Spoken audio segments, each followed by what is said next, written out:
On continue chez Microsoft avec le deuxième produit, le 640 XL, donc en fait une déclinaison du 640. Le 640 fait 5 pouces, le 640 XL fait 5,7 pouces. On retrouve à peu près la même logique, une coque en polycarbonate épaisse de 9 mm. Là encore, c'est plutôt épais, mais on a l'habitude chez Nokia, ex-Nokia, maintenant Microsoft.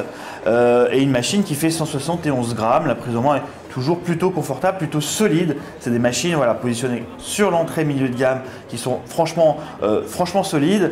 La coque en polycarbonate, ça on a l'habitude. Colorée, c'est plus mat sur le XL.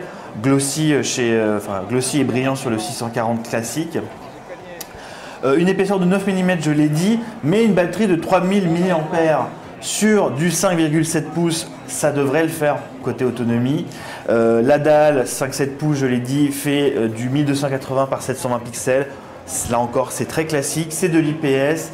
Ça donne une définition, une densité de pixels de 259 ppi, toujours protégé par un verre Gorilla Glass. Ça, c'est assez classique. À l'intérieur, évidemment, du Windows Phone 8.1, éligible à Windows 10 quand il arrivera probablement cet automne. Un processeur Snapdragon 400, comme le 640 classique. Donc un quad-core à 1,2 GHz épaulé par un 1 Go de RAM.